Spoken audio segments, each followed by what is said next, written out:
ನಿಖಿಲ್ನಲ್ಲೂ ಕೂಡ ಪಟ್ಟಾಭಿಷೇಕ ಸಂಚಲನಕ್ಕೆ ಕಾರಣ ಆಗಿದೆ. ನಿಖಿಲ್ಗೆ ಪಟ್ಟ ಕಟ್ಟೋದಕ್ಕೆ ಪಕ್ಷದಲ್ಲೇ ಅಸಮಾಧಾನ ಇದೆ. ಜೆಡಿಎಸ್ ಶಾಸಕರು ನಾಯಕರಲ್ಲಿ ಒಮ್ಮತ ಮೂಡ್ತಾ ಇಲ್ಲ. ಜೆಡಿಎಸ್ನಲ್ಲೂ ಪಟ್ಟಾಭಿಷೇಕ ಸಂಚಲನಕ್ಕೆ ಕಾರಣ ಆಗಿದೆ. ನಿಖಿಲ್ಗೆ ಪಟ್ಟ ಕಟ್ಟೋದಕ್ಕೆ ನೋಡ್ತಾ ಇದ್ರೆ ಈ ಕಡೆ ಪಕ್ಷದಲ್ಲೇ ಅದರ ಬಗ್ಗೆ ಅಸಮಾಧಾನ ಇದೆ. ಜೆಡಿಎಸ್ ಶಾಸಕರು ನಾಯಕರಲ್ಲಿ ಈ ಬಗ್ಗೆ ಒಮ್ಮತ ಮೂಡ್ತಾ ಇಲ್ಲ. ನಿಖಿಲ್ ಇನ್ನು ಹುಡುಗ, 3 ಚುನಾವಣೆಗಳಲ್ಲಿ ಸೋಲಾಗಿದೆ.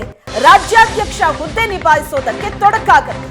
ನಿಖಿಲ್ ರಾಜ್ಯಾಧ್ಯಕ್ಷರಾದ್ರೆ ಜಿಟಿಡಿ ಮುನಿಸು ಮತ್ತಷ್ಟು ಹೆಚ್ಚಾಗುತ್ತೆ. ಜಿಟಿ ದೇವೇಗೌಡ, ಸಾರಾ ಮಹೇಶ್ ನಿಖಿಲ್ ಕೈ ಕೆಳಗೆ ಕೆಲಸ ಮಾಡೋದಕ್ಕೆ ಅಸಹಕಾರ ತೋರುವಂತ ಸಾಧ್ಯತೆ ಇರುತ್ತೆ. ಬೇರೆಯವರಿಗೆ ರಾಜ್ಯಾಧ್ಯಕ್ಷ ಹುದ್ದೆ ಕೊಡಿ ಅಂತ ಪಕ್ಷದಲ್ಲಿ ಒತ್ತಾಯ ಜೋರಾಗಿದೆ. ದೇವೇಗೌಡರ ಬಳಿ ಜೆಡಿಎಸ್ ಮುಖಂಡರು ಪ್ರಸ್ತಾಪ ಮಾಡಿದ್ದಾರೆ. ನಿಖಿಲ್ ಇನ್ನು 2 ವರ್ಷ ಪಕ್ಷದ ಕೆಲಸ ಮಾಡಲಿ, 2 ವರ್ಷದ ನಂತರ ರಾಜ್ಯಾಧ್ಯಕ್ಷ ಆಗ್ಲಿ ಅಂತ ಮನವಿ ಮಾಡಿದ್ದಾರೆ. ಜೆಡಿಎಸ್ನ ಕೆಲ ಶಾಸಕರಂತೂ ಬಹಿರಂಗವಾಗಿಯೇ ಅಸಮಾಧಾನವನ್ನ ಹೊರಹಾಕಿದ್ದಾರೆ. ಈ ಬಗ್ಗೆ ಹೆಚ್ಚಿನ ಡೀಟೇಲ್ಸ್ ಅನ್ನ ಕೊಡ್ತಾರೆ ನಮ್ಮ ಪ್ರತಿನಿಧಿ ಸುರೇಶ್ ಸಂಪರ್ಕದಲ್ಲಿದ್ದಾರೆ. ಸುರೇಶ್, ಇನ್ನು ಜೆಡಿಎಸ್ನ ವಿಚಾರಕ್ಕೆ ಬಂದ್ರೆ ನಿಖಿಲ್ಗೆ ಪಟ್ಟ ಕಟ್ಟೋದಕ್ಕೆ ನೋಡ್ತಾ ಇದ್ರೆ ಪಕ್ಷದ ಒಳಗಡೆನೆ ಇದಕ್ಕೆ ಬೇಸರ ಇದೆ. ಸೊ ಯಾರ್ಯಾರು ವಿರೋಧ ವ್ಯಕ್ತಪಡಿಸ್ತಾ ಇದ್ದಾರೆ? ಈಗ ವಿರೋಧ ಬಂತು ಅಂತ ಅಂದ್ರೆ ಈಗ ನೆಕ್ಸ್ಟ್ ಯಾರು ಆಗ್ತಾರೆ ಹಾಗಾದ್ರೆ ರಾಜ್ಯಾಧ್ಯಕ್ಷ ಹುದ್ದೆ ಅಂತ ಅಂದ್ರೆ ಅಲ್ಲಿರುವಂತಹ ಹೆಸರುಗಳು ಯಾವುದು? ಶ್ವೇತಾ, ಬಹಳ ಪ್ರಮುಖವಾಗಿ ಫೆಬ್ರವರಿ ಮೊದಲನೇ ವಾರದ ಹೊತ್ತಿಗೆ ನಿಖಿಲ್ ಕುಮಾರಸ್ವಾಮಿಗೆ ರಾಜ್ಯಾಧ್ಯಕ್ಷ ಪಟ್ಟವನ್ನ ಕಟ್ಟಬೇಕು ಅನ್ನುವಂತ ಸಿದ್ಧತೆಗಳು ಈಗಾಗಲೇ ಜೆಡಿಎಸ್ ನಲ್ಲಿ ನಡೀತಾ ಇದೆ. ಒಂದು ಕಡೆ ನಿಖಿಲ್ ಅವರನ್ನ ರಾಜ್ಯಾಧ್ಯಕ್ಷರನ್ನಾಗಿ ಮಾಡಬೇಕು ಅನ್ನುವಂತ ಆಸೆ ಕುಮಾರಸ್ವಾಮಿ ಅವ್ರಿಗಿದ್ರೆ, ಅದರ ಜೊತೆಯಲ್ಲಿ ಪಕ್ಷದಲ್ಲೇ ಒಂದಷ್ಟು ಜನರಿಗೆ ಅಸಮಾಧಾನ ಕೂಡ ಈ ಬಗ್ಗೆ ಇದೆ. ಯಾಕೆ ಅಂತಂದ್ರೆ ಈಗಾಗಲೇ ಸತತವಾಗಿ 3 ಚುನಾವಣೆಗಳನ್ನ ಸೋತಿರುವಂತಹ ನಿಖಿಲ್ ಒಂದ್ ಕಡೆ ಆದ್ರೆ, ಮತ್ತೊಂದು ಕಡೆ ವಯಸ್ಸಿನಲ್ಲಿ ಬಹಳ ಇನ್ನು ಚಿಕ್ಕವರು ನಿಖಿಲ್. ಹಾಗಾಗಿ ಪಕ್ಷದಲ್ಲಿ ಇರುವಂತಹ ಹಿರಿಯ ನಾಯಕರು ಅವರ ಕೈ ಕೆಳಗೆ ಕೆಲಸ ಮಾಡೋದಕ್ಕೆ ಅಸಹಕಾರ ತೋರಬಹುದು. ಇನ್ನು ಸಾಕಷ್ಟು ಕಾಲಾವಕಾಶ ಇದೆ, ಇನ್ನು ವಯಸ್ಸಿದೆ ನಿಖಿಲ್ಗೆ, ಮುಂದೆ ಬೇಕಾದ್ರೆ ರಾಜ್ಯಾಧ್ಯಕ್ಷ ಹುದ್ದೆಗೆ ಬರಬಹುದು. ಆದ್ರೆ ಈಗ ಸದ್ಯಕ್ಕೆ ಅನೇಕ ಜನ ಹಿರಿಯರಿದ್ದಾರೆ. ಜಿಟಿ ದೇವೇಗೌಡ ಅಂತ ಹಿರಿಯರು ಈಗಾಗಲೇ ಅಸಮಾಧಾನ ಹೊಂದಿ ಪಕ್ಷದಿಂದ ಒಂದು ಅಂತರವನ್ನ ಕಾಪಾಡ್ಕೊಳ್ತಾ ಇದ್ದಾರೆ. ಹಾಗಾಗಿ ಒಂದಷ್ಟು ಸೂಕ್ತವಾದಂತಹ ಹಿರಿಯರನ್ನ ಗುರುತಿಸಿ ಅವರಿಗೆ ರಾಜ್ಯಾಧ್ಯಕ್ಷ ಪಟ್ಟವನ್ನ ಕಟ್ಬೇಕು. ನಿಖಿಲ್ ಇನ್ನು ಸಾಕಷ್ಟು ಏಜ್ ಇದೆ, ಒಂದಷ್ಟು ದಿನ ಪಕ್ಷದ ಕೆಲಸವನ್ನ ಮಾಡ್ಲಿ, ರಾಜ್ಯಾದ್ಯಂತ ಸಂಘಟನೆಯನ್ನ ಮಾಡ್ಲಿ, ಆ ನಂತರ ರಾಜ್ಯಾಧ್ಯಕ್ಷರಾಗ್ಲಿ ಅನ್ನುವಂತಹ ಒಂದು ಉದ್ದೇಶ ಪಕ್ಷದಲ್ಲಿರುವಂತಹ ಹಲವರದು. ಈ ಬಗ್ಗೆ ಈಗಾಗಲೇ ದೇವೇಗೌಡರ ಬಳಿ ಕೂಡ ಈ ವಿಚಾರವನ್ನ ಪ್ರಸ್ತಾಪವನ್ನ ಮಾಡಿದ್ದಾರೆ ಅಂತ ಹೇಳಲಾಗ್ತಾ ಇದೆ. ಹಾಗಾಗಿ ಇದೇನು ಸಂಕ್ರಾಂತಿಯ ಬಳಿಕ ಫೆಬ್ರವರಿ ಮೊದಲನೇ ವಾರದ ಹೊತ್ತಿಗೆ ನಿಖಿಲ್ ಶತಾಯ ಜೆಡಿಎಸ್ಗೆ ರಾಜ್ಯಾಧ್ಯಕ್ಷರಾಗ್ತಾರೆ ಅನ್ನುವಂತ ಚರ್ಚೆಗಳು ಕೂಡ ಶುರುವಾಗಿದೆ. ಕಳೆದ ಚನ್ನಪಟ್ಟಣ ಚುನಾವಣೆಗೂ ಮುಂಚೆ ನಿಖಿಲ್ ರಾಜ್ಯಾಧ್ಯಕ್ಷರಾಗಬೇಕಾಗಿತ್ತು. ಆದ್ರೆ ಚುನಾವಣೆ ಮೇಲೆ ಇದು ವ್ಯತಿರಿಕ್ತ ಪರಿಣಾಮ ಬೀರಬಹುದು ಅನ್ನುವಂತ ಹಿನ್ನೆಲೆಯಲ್ಲಿ ಅದನ್ನ ಮುಂದೂಡಲಾಗಿತ್ತು. ಇದೀಗ ಫೆಬ್ರವರಿ ವೇಳೆಗೆ ನಿಖಿಲ್ನ ರಾಜ್ಯಾಧ್ಯಕ್ಷರನ್ನಾಗಿ ಮಾಡಬೇಕು ಅಂತ ಒಂದು ಕಡೆ ತಯಾರಿ ನಡೀತಾ ಇದ್ರೆ, ಮತ್ತೊಂದು ಕಡೆ ಪಕ್ಷದಲ್ಲಿರುವಂತಹ ಅನೇಕ ಹಿರಿಯರು, ಅದರ ಜೊತೆಗೆ ಕೆಲವು ಜನ ಬಿಜೆಪಿ ಜೆಡಿಎಸ್ ನಲ್ಲಿರುವಂತಹ ಶಾಸಕರೇ ಬೇರೆ ಬೇರೆ ಕಡೆ ಮಾಧ್ಯಮಗಳಲ್ಲಿ ಪರೋಕ್ಷವಾಗಿ ಈ ವಿಚಾರವನ್ನ ಪ್ರಸ್ತಾಪ ಕೂಡ ಮಾಡ್ತಿದ್ದಾರೆ. ಹಾಗಾಗಿ ನಿಖಿಲ್ ರಾಜ್ಯಾಧ್ಯಕ್ಷರಾಗೋದಕ್ಕೆ ಇನ್ನೂ ಕಾಲ ಕೂಡ ಬಂದಿಲ್ಲ, ಒಂದಷ್ಟು ಕಾಲ ಆಗಲಿ ಅನ್ನುವಂತ ಇರಾದೆ ಕೂಡ ಕೆಲವು ಜನ ಜೆಡಿಎಸ್ ನ ಮುಖಂಡರಿಗಿದೆ. ಸದ್ಯದ ಮಟ್ಟಿಗೆ ನಡೀತಾ ಇರುವಂತಹ ಬೆಳವಣಿಗೆಗಳ ಹಿನ್ನೆಲೆಯಲ್ಲಿ ಈ ವಿಚಾರವನ್ನ ಇನ್ನೊಂದಷ್ಟು ಕಾಲ ಮುಂದೂಡುವಂತಹ ಸಾಧ್ಯತೆಗಳು ಕೂಡ ಇದೆ ಅಂತ ಹೇಳಲಾಗ್ತಾ ಇದೆ. ಅಂದ್ರೆ ಫೆಬ್ರವರಿ ಮೊದಲನೇ ವಾರದ ಹೊತ್ತಿಗೆ ನಿಖಿಲ್ನ ರಾಜ್ಯಾಧ್ಯಕ್ಷರನ್ನಾಗಿ ಮಾಡಬೇಕು ಅನ್ನುವಂತ ಎಲ್ಲ ತಯಾರಿಗಳು ನಡೆದಿತ್ತು. ಆದ್ರೆ ಈ ಎಲ್ಲ ಮುಖಂಡರ ಅಭಿಪ್ರಾಯದ ಮೇರೆಗೆ ಈ ವಿಚಾರವನ್ನ ಸ್ವಲ್ಪ ಕಾಲ ಮುಂದೂಡುವಂತಹ ಸಾಧ್ಯತೆಗಳು ಕೂಡ ಇದೆ ಅಂತ ಹೇಳಲಾಗ್ತಾ ಇದೆ. Shweta, thank you Suresh. ನಿಮ್ಮೆಲ್ಲ ಡೀಟೇಲ್ಸ್ಗೆ. ಡಿಸಿಎಂ ಫಾರಿನ್ ಟೂರ್, ಸಿಎಂ ಆಪ್ತರ ಡಿನ್ನರ್ ಮೀಟಿಂಗ್, ಸಿಎಂ ಬಣದ ಸಚಿವರ ಡಿನ್ನರ್ ಪಾಲಿಟಿಕ್ಸ್ ರಾಜ್ಯ ಕಾಂಗ್ರೆಸ್ನಲ್ಲಿ ಸಂಚಲನಕ್ಕೆ ಕಾರಣವಾಗಿದೆ. ಸಿಎಂ ಬಣದ ಸಚಿವರ ಡಿನ್ನರ್ ಪಾಲಿಟಿಕ್ಸ್ ಈಗ ಕಾಂಗ್ರೆಸ್ನಲ್ಲಿ ಬಹಳ ದೊಡ್ಡ ಸಂಚಲನವನ್ನ ಸೃಷ್ಟಿ ಮಾಡ್ತಾ ಇದೆ. ಒಂದ್ ಕಡೆ DCM DK Shivakumar foreign tour ನಲ್ಲಿದ್ದಾರೆ, ಈ ಕಡೆ ಸಿಎಂ ಆಪ್ತರ ಡಿನ್ನರ್ ಮೀಟಿಂಗ್. ಇದು ಬಹಳ ದೊಡ್ಡ ಚರ್ಚೆಗೆ ಕಾರಣವಾಗಿದೆ.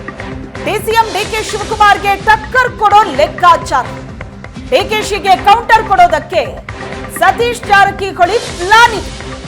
ಬೆಳಗಾವಿ ರಾಜಕಾರಣಕ್ಕೆ ಡಿಕೆ ಶಿವಕುಮಾರ್ ಎಂಟ್ರಿ ಕೊಡ್ತಾ ಇರೋದ್ರ ಬಗ್ಗೆ ಸತೀಶ್ ಜಾರಕಿಹೊಳಿಗೆ ಸಿಟ್ಟಿದೆ. ಉಸ್ತುವಾರಿ ಸಚಿವರನ್ನೇ ಪರಿಗಣಿಸಿಲ್ಲ ಅನ್ನೋ ಆರೋಪ ಇದೆ. ಜಿಲ್ಲಾಧ್ಯಕ್ಷರ ನೇಮಕಾತಿಯಲ್ಲಿ ಹೆಬ್ಬಾಳ್ಕರ್ ಬೆನ್ನಿಗೆ ನಿಂತಿದ್ದಾರೆ ಡಿಕೆ ಶಿವಕುಮಾರ್. ಹೆಬ್ಬಾಳ್ಕರ್ ವರ್ಸಸ್ ಸಿಟಿ ರವಿ ಪ್ರಕರಣದಲ್ಲೂ ಡಿಕೆ ಶಿವಕುಮಾರ್ ಎಂಟ್ರಿ ಕೊಟ್ಟರು. ನೀನು ಜಿಲ್ಲಾ ರಾಜಕಾರಣಕ್ಕೆ ಎಂಟ್ರಿ ಆದ್ರೆ ನಾನು ರಾಜ್ಯ ರಾಜಕಾರಣದಲ್ಲಿ ಎಂಟ್ರಿ ಆಗ್ತೀನಿ ಅನ್ನೋ ಸಂದೇಶವನ್ನ ಈ ಮೂಲಕ ಕೊಟ್ರ ಸತೀಶ್ ಜಾರಕಿಹೊಳಿ. ಡಿಸಿಎಂ ವಿರುದ್ಧ ಕೆರಳಿದ್ದಾರೆ ಸಚಿವ ಜಾರಕಿಹೊಳಿ. ಇದು ರಾಜ್ಯ ಕಾಂಗ್ರೆಸ್ನಲ್ಲಿ ನಡೀತಾ ಇರುವಂತಹ ಬೆಳವಣಿಗೆ. ಒಂದು ಕಡೆ ಡಿಸಿಎಂ ಡಿಕೆ ಶಿವಕುಮಾರ್ ಫಾರಿನ್ ಟೂರ್ನಲ್ಲಿದ್ದಾರೆ. ಅವರನ್ನ ಹೊರತುಪಡಿಸಿ ಸಂಪುಟದ ಸಚಿವರು, ಸಿಎಂ ಬಣದ ಸಚಿವರು ಡಿನ್ನರ್ ಪಾಲಿಟಿಕ್ಸ್ ನಡೆಸಿದ್ರು. ಕೇಳಿದ್ರೆ ಹೊಸ ವರ್ಷ, ಹಾಗಾಗಿ ಒಂದು ಡಿನ್ನರ್ ಅರೇಂಜ್ ಮಾಡಿದ್ವಿ, ಎಲ್ಲರೂ ಕೂಡ ಬಂದಿದ್ರು ಅಂತ. ಆದ್ರೆ ಈ ಡಿನ್ನರ್ ನಲ್ಲಿ ಪಾಲಿಟಿಕ್ಸ್ ನ ಬಗ್ಗೆ ಬಹಳ ಜೋರಾಗಿ ಚರ್ಚೆ ಆಗಿದೆ. ಈ ಬಗ್ಗೆ ಹೆಚ್ಚಿನ ಡೀಟೇಲ್ಸ್ ಅನ್ನ ಕೊಡ್ತಾರೆ ನಮ್ಮ ಪ್ರತಿನಿಧಿ ಮಾರುತೇಶ್ ಸಂಪರ್ಕದಲ್ಲಿದ್ದಾರೆ. ಮಾರುತೇಶ್, ಡಿಸಿಎಂ ಆಬ್ಸೆನ್ಸ್, ಮತ್ತೊಂದು ಕಡೆ ಸಿಎಂ ಆದಿಯಾಗಿ ಸಿಎಂ ಬಣದ ಸಚಿವರು ಸೇರಿ ಮಾಡಿದಂತಹ ಈ ಡಿನ್ನರ್ ಏನಿದೆ, ಇಲ್ಲಿ ಚರ್ಚೆ ಆಗಿರುವಂತಹ ಪಾಲಿಟಿಕ್ಸ್ ಇದೆಯಲ್ಲ, ಸೊ ಯಾವೆಲ್ಲ ವಿಷಯಗಳು ಇಲ್ಲಿ ಚರ್ಚೆ ಆಗಿದೆ? ಇದು ಬಹಳ ದೊಡ್ಡ ಒಂದು ತಿರುವನ್ನ ಕೊಡುವಂತಹ ಸಾಧ್ಯತೆ ಇದೆಯಾ ಹಾಗಾದ್ರೆ ರಾಜ್ಯ ಕಾಂಗ್ರೆಸ್ನಲ್ಲಿ? ಶ್ವೇತ, ರಾಜ್ಯ ಕಾಂಗ್ರೆಸ್ನಲ್ಲಿ ಈ ಡಿನ್ನರ್ ಪಾಲಿಟಿಕ್ಸ್ ಇದು ಹೊಸದೇನಲ್ಲ. ಈ ಹಿಂದೆ ಪರಮೇಶ್ವರ್ ಅವರ ನಿವಾಸದಲ್ಲೂ ಕೂಡ ಇದೇ ಸಚಿವರುಗಳು, ಇದೇ ಟೀಮ್ ಡಿನ್ನರ್ ಮೀಟಿಂಗ್ ಸೇರಿದ್ರು. ಆಗಲೂ ಕೂಡ ಇಂಥದ್ದೇ ಒಂದು ಚರ್ಚೆ ಹುಟ್ಟು ಹಾಕಿತ್ತು. ಮುಖ್ಯಮಂತ್ರಿಗಳು ಕೆಳಗಿಳಿಯುವಂಥ ಪರಿಸ್ಥಿತಿ ಬಂದರೆ ಪರಮೇಶ್ವರ್ ಅವರು ಮುಖ್ಯಮಂತ್ರಿ ಆಗ್ತಾರೆ ಅನ್ನುವಂಥ ಚರ್ಚೆ ಮುನ್ನೆಲೆಗೆ ಬಂದಿತ್ತು. ಈಗ ಸತೀಶ್ ಜಾರಕಿಹೊಳಿ ನಿವಾಸಕ್ಕೆ ಅದೇ ಟೀಮ್ ರಾತ್ರಿ ಡಿನ್ನರ್ ಮೀಟಿಂಗ್ ನಡೆಸಿದ್ದಾರೆ. ಹಲವು ವಿಚಾರಗಳು ಬಹಳ ಗಂಭೀರವಾಗಿರ್ತಕ್ಕಂಥವು ಇದ್ದಾವೆ. ಒಂದು, KPCC ಅಧ್ಯಕ್ಷರ ಬದಲಾವಣೆ ಚರ್ಚೆ ಬಹಳ ಜೋರಾಗಿ ನಡೀತಾ ಇದೆ. ಈಗ KPCC ಅಧ್ಯಕ್ಷರ ಬದಲಾವಣೆಗೆ ಸೂಕ್ತ ಸಮಯ ಅನ್ನುವಂಥ ಚರ್ಚೆಗಳಿದ್ದಾವೆ. ಹೀಗಾಗಿ ಆ ಒಂದು ಸ್ಥಾನಕ್ಕೆ ಯಾರಾದರೂ ಬಂದರೆ ನೆಕ್ಸ್ಟ್ ಮುಖ್ಯಮಂತ್ರಿ ಅಭ್ಯರ್ಥಿ ಅನ್ನೋದು ಬಹಳ ಸಲೀಸಾಗಿ ರೂಢಿಗೆ ಬರುವಂತಹ ಒಂದು ಮಾತು. ಸೊ ಆ ಕಾರಣಕ್ಕಾಗಿ KPCC ಅಧ್ಯಕ್ಷರ ಸ್ಥಾನಕ್ಕೆ ತಮ್ಮ ಆಪ್ತರನ್ನು ಕೂರಿಸಬೇಕು ಅನ್ನುವಂಥ ಪ್ರಯತ್ನ ಸಿದ್ದರಾಮಯ್ಯನವ್ರದ್ದು. ಆ ಪೈಕಿ ಹೆಸರು ಮುಂಚೂಣಿಯಲ್ಲಿ ಇರ್ತಕ್ಕಂಥದ್ದು ಸತೀಶ್ ಜಾರಕಿಹೊಳಿ ಅವರ ಹೆಸರು. ಸೊ ಆ ಕಾರಣಕ್ಕಾಗಿ ಈ ಮೀಟಿಂಗ್ನಲ್ಲಿ ಆ ಬಗ್ಗೆ ಚರ್ಚೆ ನಡೆದಿದೆ ಅನ್ನುವಂಥ ಮಾಹಿತಿಗಳಿದ್ದಾವೆ. ಇದರ ಜೊತೆಗೆ ಕ್ಯಾಬಿನೆಟ್ ಪುನರ್ರಚನೆ ಆದರೆ ಯಾವ ಬಣದ ಸಚಿವರು ಹೆಚ್ಚು ಡ್ರಾಪ್ಔಟ್ ಆಗ್ತಾರೆ, ಯಾರನ್ನ ಉಳಿಸ್ಕೊಳ್ಬೇಕು, ಈ ಬಗ್ಗೆಯೂ ಕೂಡ ಬಹಳ ಗಂಭೀರವಾಗಿ ಚರ್ಚೆಗಳು ನಡೆದಿದ್ದಾವೆ. ಯಾಕಂದರೆ ಈ ಹಿಂದೆ ಲೋಕಸಭಾ ಚುನಾವಣೆಗೆ ಸಚಿವರನ್ನೇ ಕಂಟೆಸ್ಟ್ ಮಾಡಬೇಕು ಅನ್ನುವಂಥ ಪ್ರಯತ್ನವನ್ನು DK ಶಿವಕುಮಾರ್ ಮಾಡಿದ್ದು. ಅದರಲ್ಲಿ ಸಿದ್ದರಾಮಯ್ಯನವರು ಬಣದಲ್ಲಿ ಇರ್ತಕ್ಕಂಥ ಸಚಿವರನ್ನು ಕಂಟೆಸ್ಟ್ ಮಾಡಿಸ್ಬೇಕು ಅನ್ನುವಂಥ ಪ್ರಯತ್ನವನ್ನು ಮಾಡಿದರು. ಅದು ಯಾವುದೂ ಕೂಡ ಸಕ್ಸಸ್ ಆಗಲಿಲ್ಲ. ಅದಕ್ಕೆ ಸಿದ್ದರಾಮಯ್ಯ ಬಣದ ಸಚಿವರು ಕೂಡ ತಿರುಗೇಟು ನೀಡಿದರು. ತಮ್ಮ ಮಕ್ಕಳಿಗೆ ಕೊಡಿ, ನಾವೇ ಗೆಲ್ಸ್ಕೊಂಡ್ಬರ್ತೀವಿ ಅನ್ನುವಂಥ ಕ್ಲೈಮ್ ಮಾಡಿದರು. ಅದು ಅಲ್ಲಿಗೆ ನಿಂತ್ಕೊಳ್ತು. ಆಗಲೂ ಕೂಡ ಈ ಬಣದ ಸಚಿವರು ಕೆಳಗಿಳಿತಾರೋ, ಆ ಕಡೆ ಬಣದವರು ಇಳಿತಾರೋ ಅನ್ನುವಂಥ ಚರ್ಚೆಗಳು ಕೂಡ ನಡೆದಿತ್ತು. ಸೊ ಈಗ ನಿನ್ನೆಯೂ ಕೂಡ ಈ ಬಗ್ಗೆ ಕ್ಯಾಬಿನೆಟ್ ಪುನರ್ರಚನೆ ಆದರೆ ಯಾವ್ಯಾರನ್ನ ಕೈ ಬಿಡಬೇಕಾಗುತ್ತೆ, ಯಾರನ್ನ ಸೇರ್ಪಡೆ ಮಾಡ್ಕೊಳ್ಬೇಕಾಗುತ್ತೆ ಅನ್ನುವಂಥ ವಿಚಾರಗಳ ಬಗ್ಗೆಯೂ ಕೂಡ ಚರ್ಚೆ ನಡೆದಿದೆ ಅನ್ನುವಂಥ ಮಾಹಿತಿ ಇದೆ.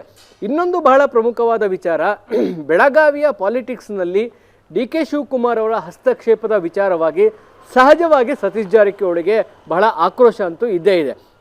3 ಪ್ರಕರಣಗಳು ನಡೀತು ಬೆಳಗಾವಿಯಲ್ಲಿ. ಒಂದು, ಕಾಂಗ್ರೆಸ್ ಅಧಿವೇಶನ ನಡೆಯುವಂಥ ಸಂದರ್ಭದಲ್ಲಿ ಬೆಳಗಾವಿಯ ನಾಯಕರನ್ನು ಗಣನೆಗೆ ತೆಗೆದುಕೊಳ್ಳಿಲ್ಲ. ಜಿಲ್ಲಾ ಉಸ್ತುವಾರಿ ಸಚಿವರು ಸತೀಶ್ ಜಾರಕಿಹೊಳಿ ಅವರನ್ನು ವಿಶ್ವಾಸಕ್ಕೆ ತೆಗೆದುಕೊಳ್ಳದೆ ಕಾರ್ಯಕ್ರಮಗಳನ್ನು ಮಾಡಿದರು, ಅವ್ರನ್ನ ದೂರ ಇಟ್ಟರು, ಸೈಡ್ಲೈನ್ ಮಾಡಿದರು ಅನ್ನುವಂತಹ ಟೀಕೆಗಳು ಕೂಡ ಇದ್ದಾವೆ. ಇದರ ಜೊತೆಗೆ CT ರವಿ ಪ್ರಕರಣದಲ್ಲೂ ಕೂಡ ನನ್ನ ಮಾತನ್ನು ಪೊಲೀಸರು ಕೇಳಲಿಲ್ಲ ಅಂತ ನೇರವಾಗಿ ಸತೀಶ್ ಜಾರಕಿಹೊಳಿ ತಮ್ಮ ಅಸಮಾಧಾನವನ್ನು ವ್ಯಕ್ತಪಡಿಸಿದರು. ಈಗ DCC ಅಧ್ಯಕ್ಷ ಅಂದರೆ ಜಿಲ್ಲಾ ಕಾಂಗ್ರೆಸ್ ಅಧ್ಯಕ್ಷರ ನೇಮಕದಲ್ಲೂ ಕೂಡ 6 ತಿಂಗಳ ಹಿಂದೆಯೇ ಸತೀಶ್ ಜಾರಕಿಹೊಳಿ ಹೆಸರು ಕೊಟ್ಟಿದ್ರೂ ಕೂಡ DK ಶಿವಕುಮಾರ್ ಅದಕ್ಕೆ ಅಧಿಕೃತ ಮುದ್ರೆಯನ್ನು ಹಾಕಿಲ್ಲ. ಇದು ಈ 3 ವಿಚಾರಗಳಿಂದಾಗಿ ಬೆಳಗಾವಿ ಪಾಲಿಟಿಕ್ಸ್ನಲ್ಲಿ DK ಶಿವಕುಮಾರ್ ಅವರ ಹಸ್ತಕ್ಷೇಪ ಬಹಳ ದೊಡ್ಡ ಮಟ್ಟಿಗೆ ಇದೆ ಅನ್ನೋದನ್ನು ಸತೀಶ್ ಜಾರಕಿಹೊಳಿ ಅವರು ಪದೇ ತಮ್ಮ ಮಾತುಗಳಲ್ಲೂ ಕೂಡ ಹೇಳಿದ್ದಾರೆ. ಹಿಂದೆ ಮೀಟಿಂಗ್ಗಳನ್ನು ಕೂಡ ಮಾಡಿದ್ದಾರೆ.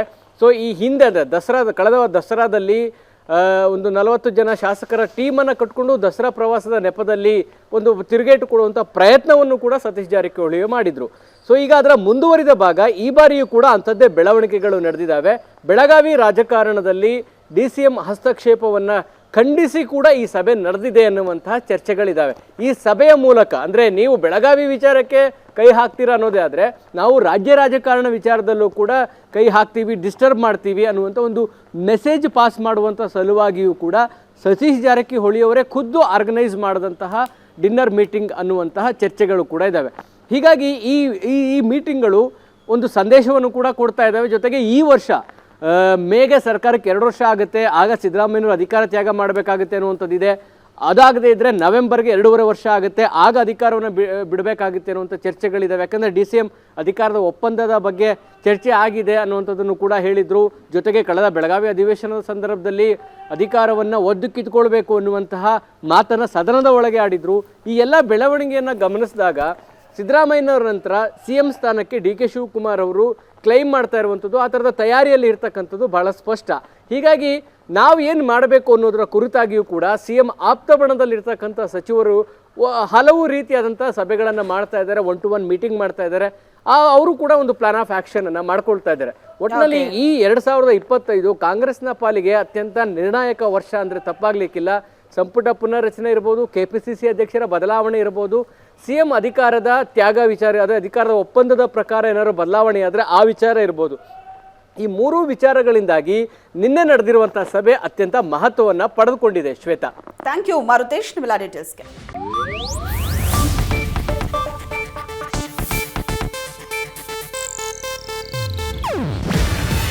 ಇದು ಏಷ್ಯಾನೆಟ್ ನ್ಯೂಸ್ ನೆಟ್ವರ್ಕ್ ಪ್ರಸ್ತುತಿ.